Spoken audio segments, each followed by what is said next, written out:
Hi, it's Tim Deere. I've decided to make a video to show you how to create the Mexican pork tenderloin I did the other week and showed it on the barbecue. Because lots of people asked, you know, it does look delicious, so how did you do it? Okay, so as I was saying, I'm not a big believer in making everything from scratch, but let's start off. Firstly, we just take the tenderloin like this, put a few cuts that way, and then a few cuts that way, kind of quite deeply into it really is a good idea. And do that this way too. Don't worry about the little bits of fat on it. You can cut them off if you want, or you can just allow them to burn off once they're on the barbecue.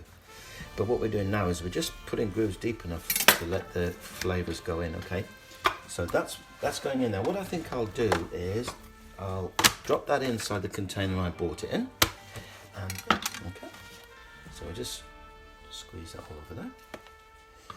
And, you know, it's just such a lovely flavour, isn't it? Some more lime juice on there, lots of lime juice, lots and lots and lots and lots and lots.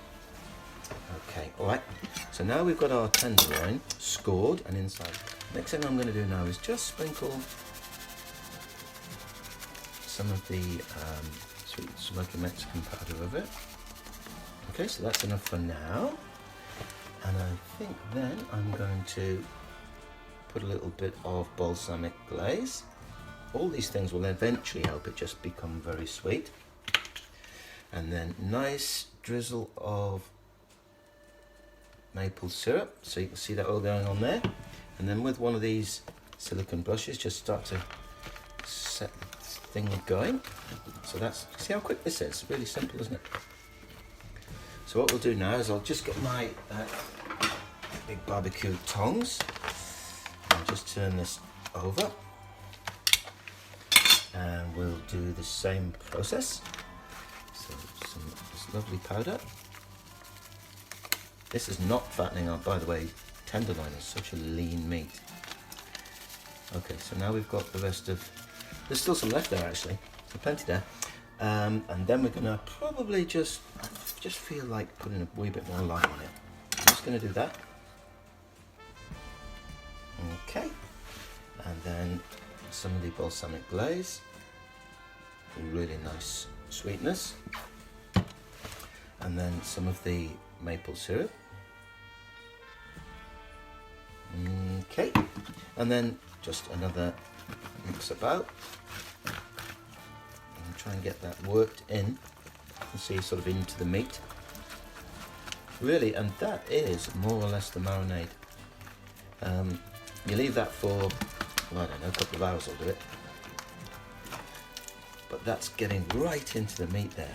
And now it just needs time to just be left alone to work its magic. So we'll put that over to one side, and then I'm going to show you how to make the chimichurri. And let's put a nice healthy amount in there. I don't know what that is, a tablespoon or so I suppose. And then you just take some olive oil, quite a lot of olive oil. So that's, and then give that a little mix, a little bit of balsamic vinegar, glaze, sorry, and then just a tiny splash of any wine vinegar you've got, just to add a bit of piquancy, I think the term is. Okay, so that adds a little bit of sharpness to it, but by the time that's all sat in there and all of the herbs have swollen up, that is absolutely delicious. You see that? Yeah, okay.